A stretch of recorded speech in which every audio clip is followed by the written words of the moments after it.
know that sound, folks. It's time for another Tuesday Noon Whistle. I'm Chris Trottier. And I'm John Anzalone. Welcome to Elkhorn School District Superintendent Jason Tadlock. Thanks for sharing some time with us, Jason. You bet. My pleasure. Chris, hey, before we get going, why don't we revisit a little bit this ElkWorks? The ELK is an acronym, isn't it? It is, yes. The Elkhorn School District has found every way to use that as an acronym. And we're taking that to another level by using that for earning, learning, and knowledge. So we took that to kind of market and inform families and stakeholders about all the amazing things that Elkhorn offers in college and career readiness. So our families have a one-stop shop to go take a look on our website, the Elkhorn Area School District. And if you take a look at the bottom banner, it says, please subscribe to the ElkWorks YouTube page to see our videos, which is where, John, we house our noon whistles. Beautiful. Yeah. Well, hey, let's not delay. As long as we got Mr. Tadlock here, let's get rolling. All right. So welcome, Jason. So obviously a lot to talk about. Education's a, hot topic, but let's dig down a little deep into the Elkhorn Area School District. Tell us about right now. You've been with the district now in your 10th year. What is, from your chair, what do you see now as some of the strengths of the Elkhorn School District? I think the district has a lot of strengths, and it's really built on the foundation of my predecessors. And I think what makes Elkhorn unique is I'm just the third superintendent since the early 1980s. We've had a very stable school board. But what really attracted me to Elkhorn and being a part of this team is the beliefs that all students can learn and creating access and opportunities for students. And I think that that's something we've really capitalized over the last 10 years and in the decades of my predecessors as well. What are some of those opportunities? When you say opportunities, what does that mean to people, or what might people be interested in knowing? Yeah, one of my favorite programs is that I've been a part of for a long time is Project Lead the Way. That's our science, technology, engineering, and math program. And we've been recognized, I believe, for the past 7 years in a row as one of the districts of distinction. There's only 23 in the entire nation. So it's really unique to our school. We offer computer science, biomedical science, and engineering to all of our students starting in kindergarten all the way up through 8th grade, where then in high school they get to choose and go in more in depth into those other pathways. So Jason, obviously we know, and if people follow us on social media, know that that's not one of the only recognitions of the Elkhorn Area School District. Could you talk a little bit about how Elkhorn has been recognized, not only within our state, maybe within the Midwest, but nationally in other areas? There's a long list of recognitions there, and I'm sure I would leave, I'm going to leave something out or a program area, but some that just jump to mind is within our health and other sciences. Our HOSA group is one at the international level. National level, we send kids. Our FFA has been recognized nationally. Our Skills USA program has been recognized nationally. So when you really look at our career and technical education, they're doing a phenomenal job. Our autos program has won state and Midwest competitions on a regular basis, which has given lots of opportunities, scholarships, and tools to the students. U.S. News and World Report recently rated us as the top high school in the southeast corner of the state. If you look at Rock, Walworth, Racine, and Kenosha, it's the top rated high school. And that's phenomenal and a great reflection of the great work of the staff. Maybe you could talk a little bit about the opportunities for students to earn college credits and the different forums that comes in. Yeah, several years ago, we really moved to a model called Redefining Ready. And I know when Chris was serving as the high school principal at that time, he and his team really expanded the opportunities for students to participate in more rigorous courses at that college level, to the point where last year we had 449 seats in AP courses, which if you went back a decade, it was around 80 seats. We also had, I think this number just blows my mind trying to wrap my head around it, is 2,611 seats in dual credit classes. What we mean by dual credit is they get high school and college level credit for taking that course. That's 2,611. We have a high school of just under 1,000 students. So we're averaging about 2.6 college level courses per student that were receiving dual credit. If you add the AP courses on, that's almost 3 college level courses per student that were over at the high school. I took an opportunity to look and see what does that cost savings or what does that equate to for parents. In-state tuition at UW-Whitewater for a 3 credit class is $983. A course, you multiply that by the 2,611 dual credit classes, comes out to about 2.5 million in tuitions savings for our students. So Jason, you talk about the redefining Ready dashboard. You talk about dual credit, being familiar with it. I'd like the listeners to understand a little bit more on why the district uses that as a dashboard to measure continual performance. Yeah, I think our focus is recognizing that all students can learn, that all students are going to need to move on beyond high school into a post-secondary pathway of their choice. We're agnostic, whether that's going directly into the career field, into a technical college, or into a 4-year institution. It doesn't matter, but the fact of the matter is almost every student is going to have to continue their education. There's very few professions that don't require some type of ongoing training.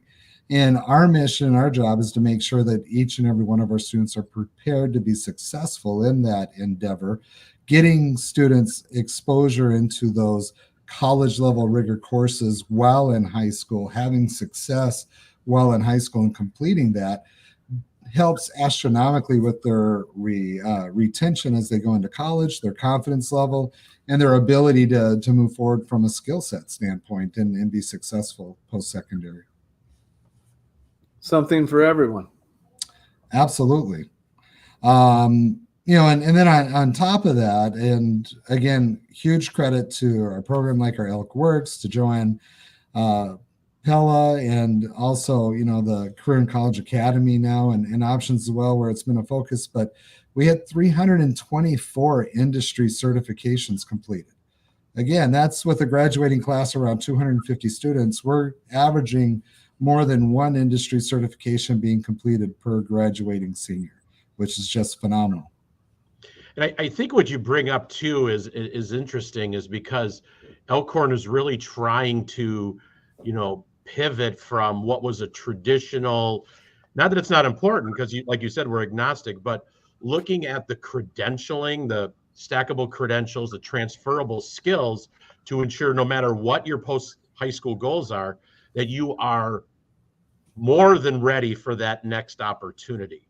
And I think, coming from my chair, I think it's a great opportunity to be a part of not only what we do here, but the future opportunities that exist in the district. And on that note, like, besides talking about what we're doing, Jason, what do you see as some future opportunities for the district in moving forward? Well, I'm really excited about how we continue to develop and evolve at that high school level, where the students are come and going, doing more job-based workplace experiences, getting involved. And I'd love to see the expansion to the point where every single graduate from our high school leaves with a credential of some type, what we refer to as those stackable credentials. I think there's a lot of opportunity for that. I'm extremely pleased with our lower levels, the middle school, the elementary, all the work that the school counselors and the teachers have done with the academic and career planning. I just think we're really broadening the horizons, and our kids are coming up with a great foundation in regards to the opportunities that are out there for them. And I think, a key component of that, as I listen to you talk, is certainly we have great local business partners that have opened their doors to be able to do this. Absolutely. And without the business partners opening their doors and creating that symbiotic relationship between the school and the business, the students wouldn't be able to have those opportunities. And some of them have had to bend over backwards and or lobby to help us get some of the rules, regulations, whether within their own company or even some of the state statutes modified or changed so that minors could work in the workplace or be a part of that programming, because many of those opportunities may not have existed for students who were under the years of 18 of age, but we've seen movement on that, and it's been very beneficial, I believe, all around.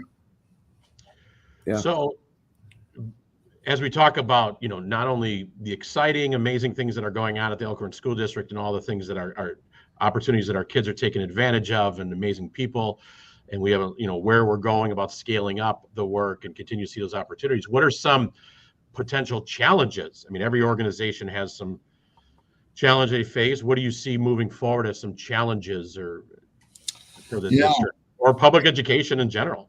Yeah, public, it's really interesting because we're seeing this all throughout the country, but we've seen this in Elkhorn. And I would say one of the big challenges is that job market. And I know that private industry is feeling the pinch as well.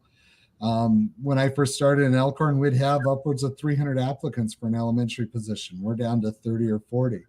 For high school positions, we'd be able to go through 40 to 50 applicants. And now we're looking at 5 to 10. And in some positions, we're happy if we get 2 to 3 qualified individuals. So I think the job market, that's a huge pinch. And from the financial picture, I know people don't like to hear schools or entities complain about from the budget and so forth, but the reality is since 2008 and 9, the state funding formula has not kept up with inflation. And our income or our budget is dependent on how many students we have. And as the costs go up, it just makes it more and more challenging for us to continue to offer those opportunities to students if we can't keep up with that cost of inflation that to do business. So I think those are probably two of the bigger challenges. The third one is we just always need to stay relevant, continue to innovate, grow, invest in our professional development, invest in our staff, and continue to create those opportunities for students. We got a question here from a UW Whitewater professor, Mr. Dave G, as you talk about staying innovative. Dave wanted to know, can you talk about the challenges of teaching in the world of AI? Yeah, I think the biggest challenge with ChatGPT right now is that it's overloaded and I can't get on to use it. I think it's a fantastic tool, and that the reality is educators, and that's part of that ongoing evolution of training and staying on top of those future trends, that there's no sense in trying to fight against technology and resist it. It's how do we get in, teach kids how to ethically use it, how to teach them to modernize and take full advantage of the tools and resources that are out there. I remember reading an article years ago. It was a teacher complaining about the advancements in technology, and I thought for sure they were talking about the computers. But it was a teacher from the 1920s complaining about the graphite pencils, and how terrible that was because it enabled students to write anywhere and write notes and pass them with great ease. It's futile to resist, as the board would say, Dave G, the technology. It's how do we help teach the students to use the technology effectively is my perspective on that. Yeah. All right. Well, Chris, we're reaching that time. We sure are. Hey, I wanted to add one thing. I wanted to thank you and ARC, as we have been invited to present at their conference on Thursday in Milwaukee. You want to expand on that a little bit? Yeah, so we were fortunate enough through CISA One, and CISA One, they have a group called the ARC Network, which brings in a lot of Milwaukee County, the surrounding county schools, and we're going to be presenting on the noon whistle and ElkWorks at the Metro Milwaukee Area Chamber on Thursday. So make sure you dress nice, John. All right, that's exciting that they want to hear what we got to say. That's right. Jason, any shout outs? We always close with shout outs or thanks. Anything else you want to add, or anyone you want to holler out at before we go? Yeah, absolutely. The school counselors, it's school counselor week throughout the country. And I just want to give them a huge shout out for the work that they do for our students, for our families, providing the best supports that they can. And it's been hard coming out of COVID. We've all heard at the national level, and I know it's taken place locally, that there's a lot of mental health concerns and so forth with students, and their job is now more critical and more important than ever. So I want to give a big shout out to all the school counselor community, our school psychs, and everybody who provides those crucial supports to our students. Thanks for all you do. You bet. John, anything else? No, thank you, Jason, for your time and your insight and all the information you gave us. I think school counselors, that's a great shout out. They do wonderful work. And that's all I got for today, Chris. See you guys. Thanks, Jason. Thanks, Dave, for the question.